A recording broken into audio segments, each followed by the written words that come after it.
Ставку поменяй.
Hello everybody, salam.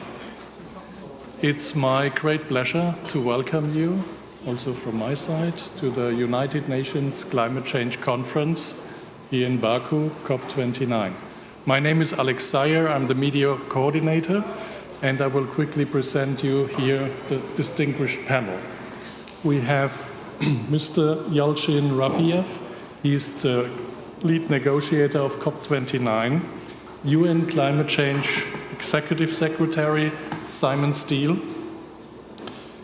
To his left, Nigar Arpadarai.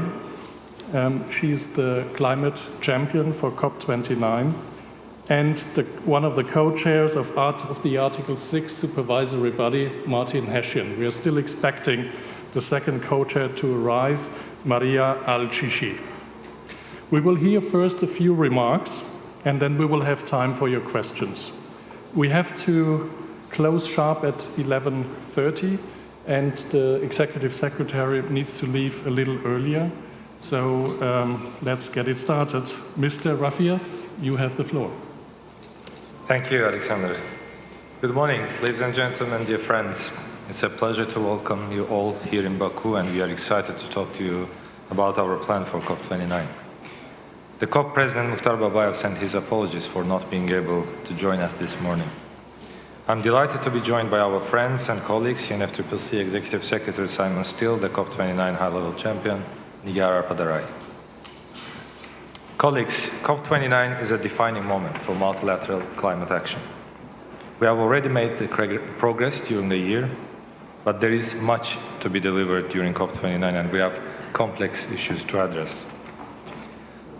We have worked intensively over the last days and hours to ensure that we can adopt the agenda on the first day. We have many significant priorities that the world is counting on us to deliver, and we could not afford delay. We are delighted to say that we passed this first day and we got to work. Colleagues, yesterday we already secured critical progress on one of our key priorities, Article 6.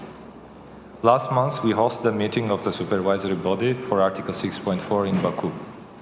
At that meeting, standards were proposed for how international carbon crediting projects will work. We built support for these standards at pre-COP and worked intensively to lay the foundations for early endorsement. Yesterday, parties reached consensus on the standards for Article 6.4 and the dynamic mechanism to update them. This is a critical step towards concluding Article 6 negotiations. This will be a game-changing tool to direct resources to the developing world and help us save up to $250 billion a year when implementing our climate plans. We are grateful to all parties who have come to COP29 ready to show flexibility, collaborate, and reach agreement. We are seeing an unprecedented level of enthusiasm and determination on Article 6. Colleagues, Following years of stalemate, the breakthroughs in Baku have now begun. But there is much more to deliver. Today and tomorrow, we will host a leader-level summit. This will be opened by the President of the Republic of Azerbaijan, His Excellency Mr. Ilham Aliyev. It's a crucial opportunity for global leaders to speak up and step up. The world is waiting to see them and eager to hear from them. Leaders cannot miss this opportunity to send a strong signal of our collective commitment to confront the climate crisis.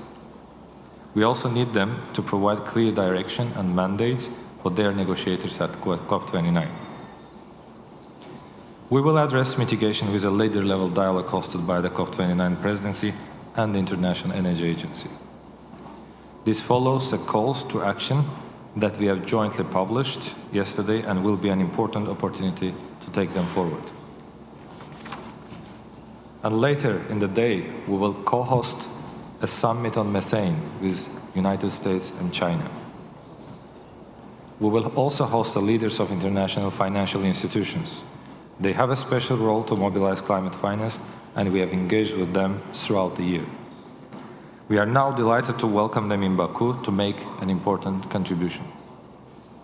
And we will continue to work with them and their shareholders to ensure that they continue the climate finance reform agenda. We will also take historic steps to get the Fund for Loss and Damage up and running. Today, we will sign the hosting, trustee, and contributor agreements that will turn the pledge into concrete funding. This will allow support to start flowing in 2025. Ladies and gentlemen, we are grateful for everyone who has made the effort to be here as part of this global effort. Success does not depend on one country alone, it requires all of us. Everyone must focus on how they can play their part to contribute to our global efforts. We now look forward to answering your questions. Thank you. Thank you, Mr. Rafiev. Executive Secretary, you have the floor. Thank you, Alex, and good morning to all of you. So firstly, let me thank you for being here. Your reporting plays a vital part of our process, and what you communicate, how you articulate what is taking place in these halls, which can often be abstract to many out there. Your ability to communicate that in language that is understood is of great importance to our process. So we have news from last night on Article 6. I'll come back to that. But I want to start with a few broader remarks about this COP and its context. The IEA predicts $2 trillion will be invested in clean energy and infrastructure this year alone. And that's remarkable. But it's only a fraction of the global economy. And the vast majority of it concentrates in just a few big markets. Climate investment must flow to where it's needed most to save and improve lives and livelihoods of billions of people all around the world. Enabling every country to take strong climate action is 100% in all countries' interests, even the largest and wealthiest. Why? Because the climate crisis is fast becoming an economy killer. Unless all countries can slash emissions deeply, every country and every household will be hammered even harder than they currently are. We'll be living in a permanent inflationary nightmare. And this is not some far-off risk. The climate crisis is a cost of living crisis right now in every economy across the planet.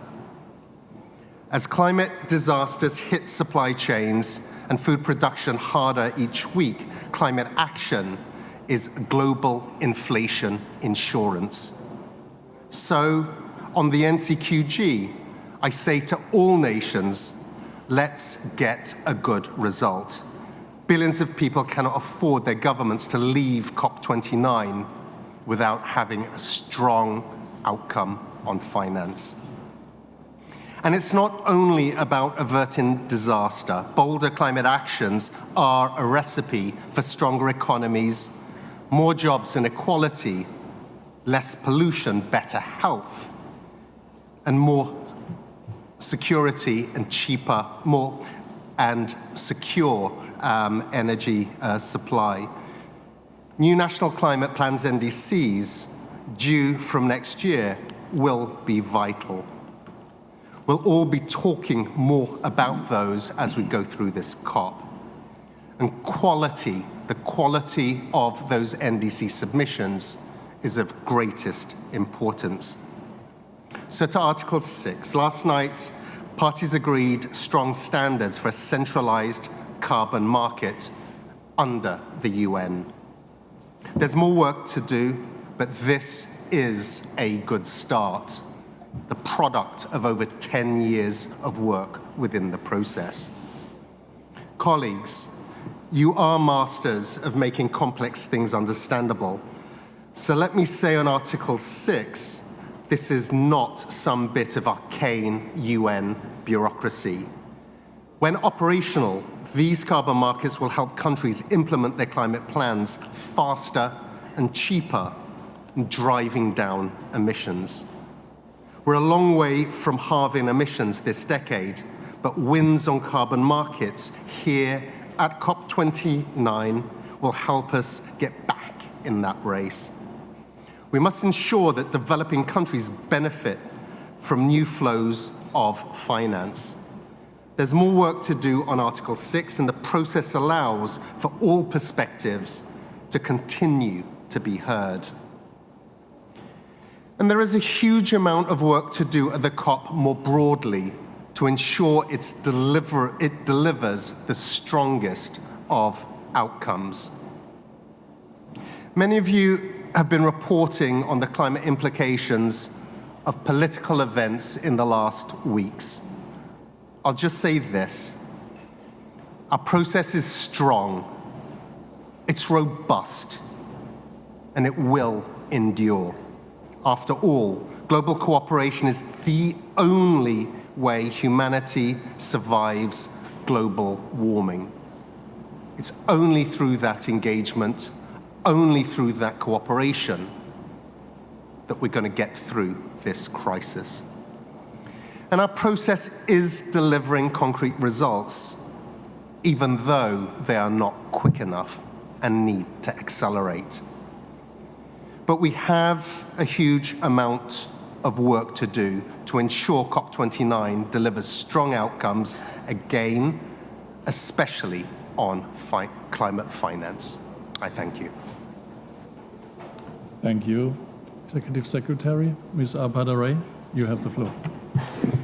Thank you, ladies and gentlemen, distinguished guests.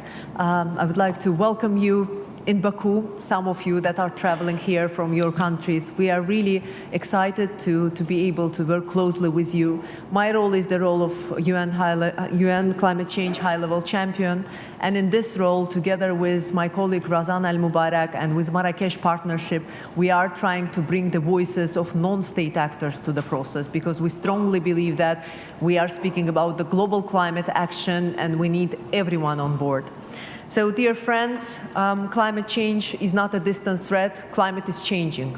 We see it, we feel it, we can measure it.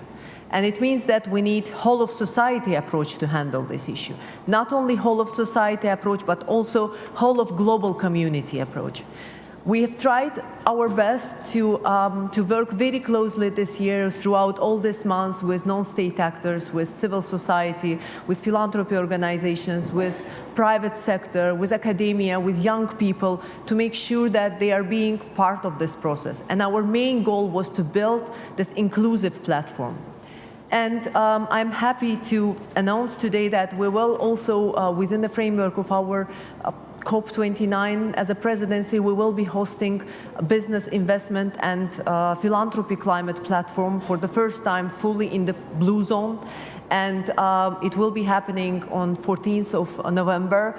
We need private sector to be part of this overall conversation. So for us, it's a very good moment to have private sector and philanthropies, asset owners coming together and addressing the challenges that we all have. And so far, we have already more than 1,000 people registered for the forum. We have a number of events that we will be doing for the private sector. Also, another subject that we have tried to focus our attention on is the SMEs, is the green transition of small and medium enterprises, because we want to make sure that SMEs are not surviving this green transition, but they are shaping this green transition. So one of the campaigns that we've been working on is a climate-proofing SMEs, and I'm happy to share that already 35 collaborators having 65 million SMEs in their networks joined us, and we plan to continue this effort in the future. So throughout the summit, we will launch multiple initiatives as part of the COP29 action agenda, and the government of Azerbaijan will make national announcements at different points throughout the conference, and we believe that together we can turn this immense challenge into the opportunity. We need to see the opportunities, and we need to showcase to the private sector, especially these opportunities. So, dear friends, we will be here, and I think that we will be meeting each other regularly, so thank you very much for your help. We have now time for a few questions. If I can ask you to identify yourself and your media organization, please. We also have headsets in case of questions in Azerbaijani. Let me start with the lady at the aisle in the 5th row, in the Bordeaux jacket. Just wait for the microphone, please. It's coming. Azerbaijan. Yeah, can you hear me? No. Can you speak up louder? Yeah, the mic is on. Now I think you can hear me. Good afternoon. My name is Nadia Dermanska, and I'm from A News TV, Azerbaijan. And my question is, how do you assess the perspective of cooperation with Azerbaijan in the field of renewable energy? I think, Mr. Simon, this is a question for you, or maybe someone want to add anything. Yeah, thank you. I think that would be a better question to be answered by my colleagues either side of me, but what we're seeing in terms of the transition plan for Azerbaijan, their NDC is currently under development, but our understanding is it will show significant domestic focus in terms of domestic consumption transitioning to renewables. And some of the plans that have been put forward, we'll see what is actually reflected in the NDC. But certainly in terms of the high-level statements that have been made at a national level, there certainly appears to be ambition, an ambitious intent in terms of that domestic transition to renewables. Next question. First row, the gentleman in the green jacket.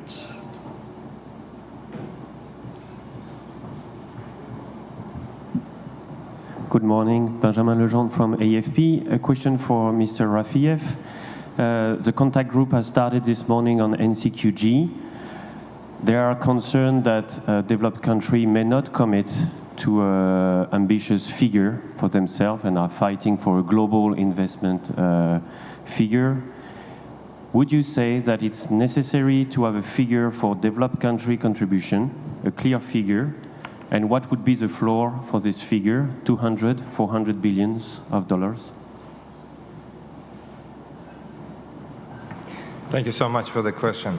Yeah, the NCQG negotiations have started, and as you know, recently, a few weeks ago, by the co-chairs of the ad hoc work program on NCQG have released substantive framework on draft negotiating text. Now we'll start our technical process to see where we are leading to.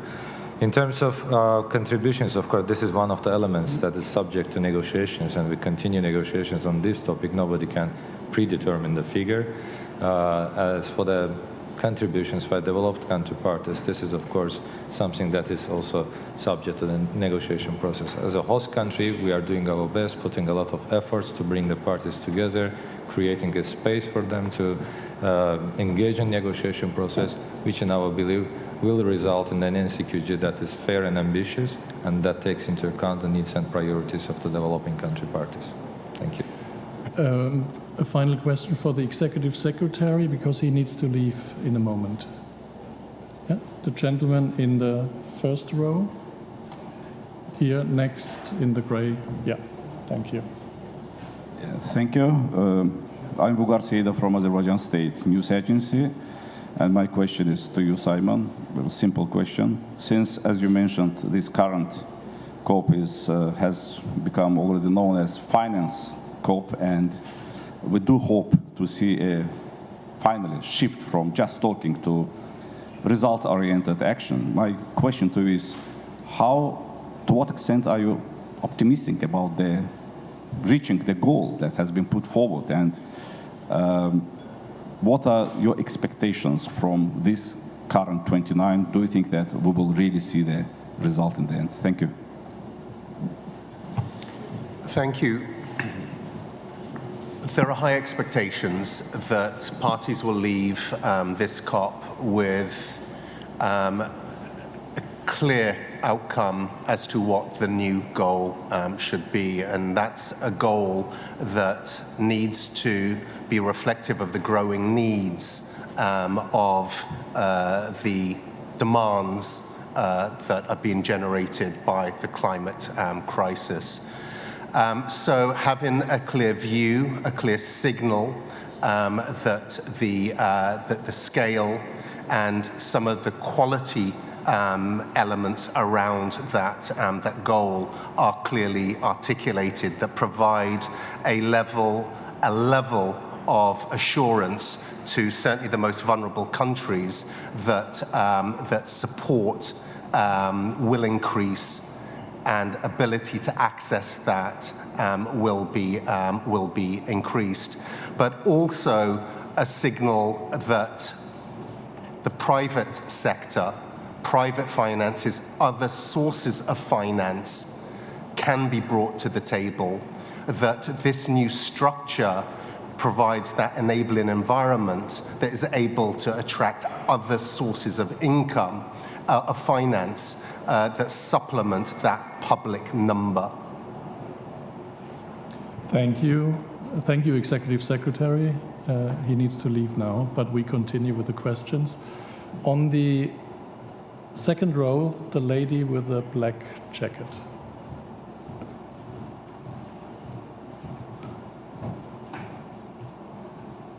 Thank you, Caroline O'Doherty from the Irish... Can you please speak up a little bit? Sure. Thank you. Can you hear me? Thank you. Caroline O'Doherty from the Irish Independent. Question from Mr. Rafiev. Can you explain that figure of $250 billion that you say will be saved in implementing national climate plans through the agreement from yesterday, please?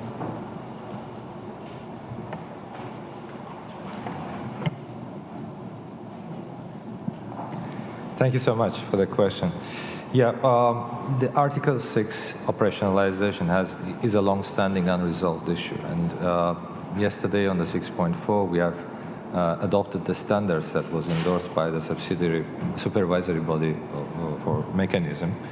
And the amount that I have referred to, 250 billion to reach out to, in total, the total value of the flows of carbon market, that is aligned with Article 6, based on the assessment of the International Emission Trading Association, will reach to that figure if we operationalize it and if the mechanism starts working. And it could reach up to 1 trillion per year by 2050, based on the projects that can be implemented in developing countries.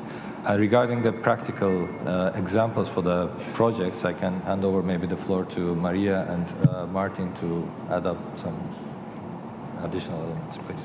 Thank you very much, and thank you for the question. So in putting forward the standards that oversee the centralized UN mechanism for markets, we took into consideration really what we wanted this mechanism to do, which was we wanted it to incentivize project developers to go for the high-hanging fruit instead of the low-hanging fruit. And so it really looks at the projects that are not financially feasible currently, that are very ambitious, and how can this mechanism help in providing some stream of revenue to those projects, but in a way that balances host party priorities as well as the priorities of the party that's going to be receiving some of the credits or the claims coming from these projects. And so we took great care in putting forward these standards, and we are working very hard to make sure that we operationalize it as fast as we can, but as safely as we can in the new Paris world. I will hand over to Martin if you'd like to add anything to that. Yeah, I think it's important that I think we have really a step change in terms of crediting mechanisms, in the sense that we know that crediting is not a substitute for deep cuts, but we have provided a potential supply that is aligned with Paris, and that's a significant undertaking, a real challenge.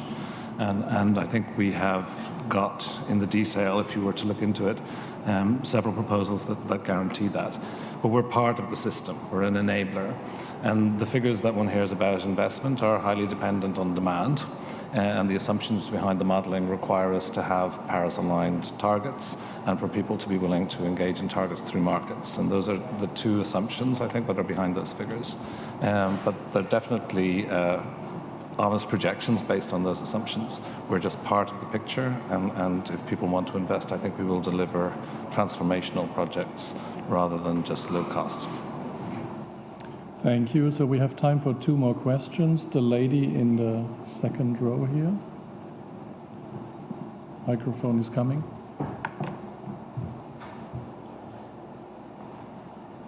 Hello, I'm Ivy with S&P Global Commodity Insights. So my question is also about Article 6.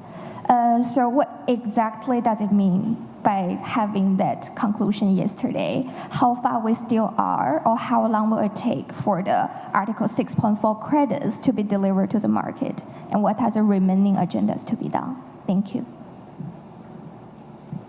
Yeah, I would answer to this question in a general terms. What does it mean for whole negotiation process? But for the technical details, I will ask Maria and Martin to support me. So it was yesterday we adopted a standards that has been endorsed by the supervisory body of our mechanism. And that was very important because that was a long-standing issue, 10 years of hard work, and there have been several attempts to get it adopted, but this year finally we got it done. Also important for the process-wise, for the negotiation process, we had a very good start. We had a very important step on the first day that will definitely set the mood in the negotiating rooms and create a positive atmosphere that will inspire everyone to continue the negotiations in a constructive way. But again, for the technical details, Maria, by the way, is the chair of the Article 6.4 supervisory body, and Martin is a vice chair. So please, Maria. Thank you very much, and thank you for your question.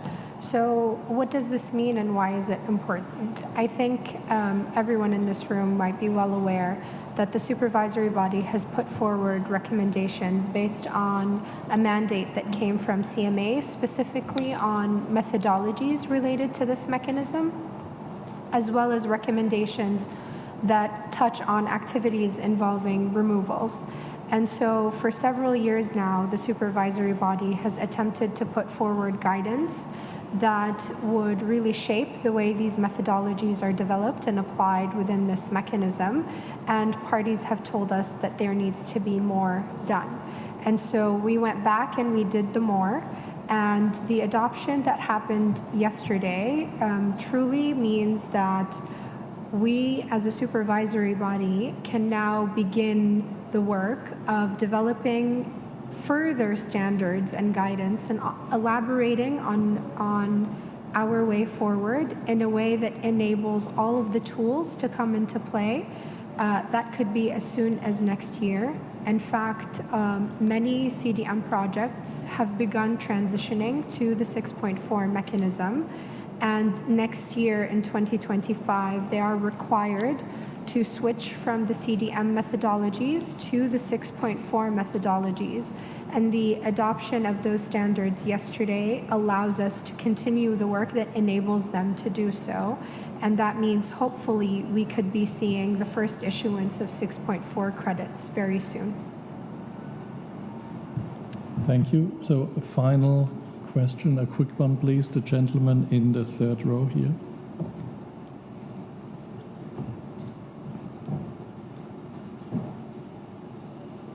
Thanks so much. Sibi Arasu from the Associated Press. My question is to Maria Aldishi. There's been concerns that due process has not been followed while Article 6.4 was passed through yesterday. So can you address those concerns, especially with regards to, say, issues like human rights of people who have, been asked to resettle for carbon credit-related work? Maybe that is not being addressed enough, is some concerns that observers are raising. Can you address these concerns? Thank you very much. So with regard to concerns about due process, I will have to say that we are a UN body governed by the Conference of the Parties, serving as the meeting of the parties to the Paris Agreement. We absolutely must follow due process at all times. And the CMA is free to give the supervisory body any guidance it wishes to. And we are more than happy to receive that guidance and elaborate on it. And when it comes to the concerns that have been expressed, I would like to point you to the appeals and grievance procedure that was adopted this year alongside the two standard documents, because we viewed it as a package of deliverables instead of just the two documents that were mandated by CMA.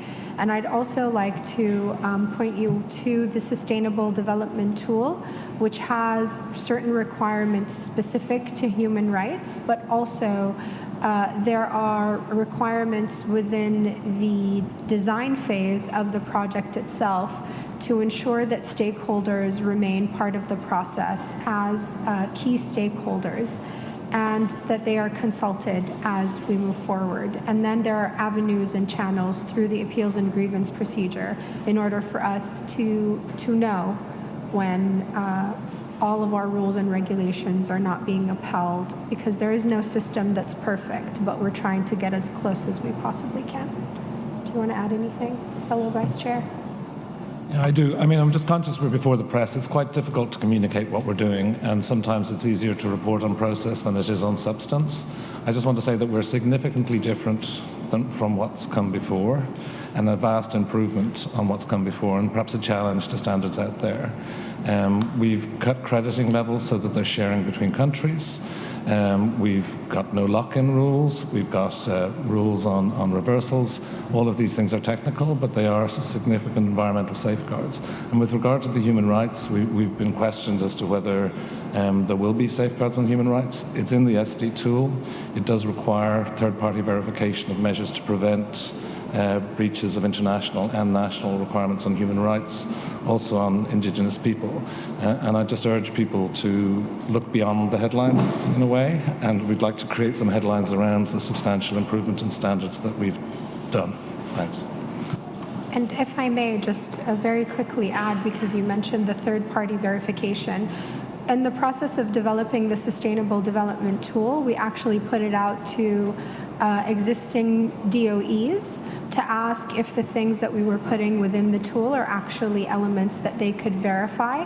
And we've gotten feedback from them, because we wanted to make sure that this was not just a box that the project developer could tick, but in fact it could be something that would be verified by a third-party entity. So just wanted to add that really quickly. Thank you. Thank you very much for today. Let me just give you a few numbers at the end about the registration. So from today, we have 33,651 party representatives, 13,140 observers, 3,594 media, which is a total, including host country guests, of 52,894 registered participants.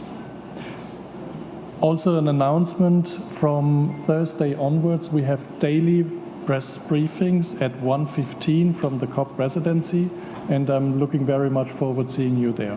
Thank you very much. Chok Sagul. Thank you.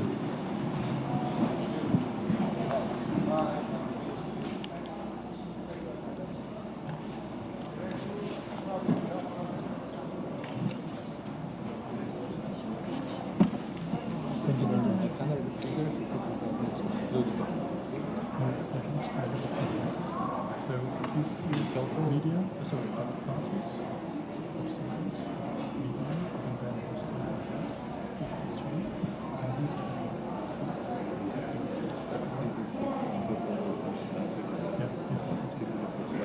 But you said 52, they no, will we speak about participants. They will get it like... I can explain. Yeah. Yeah.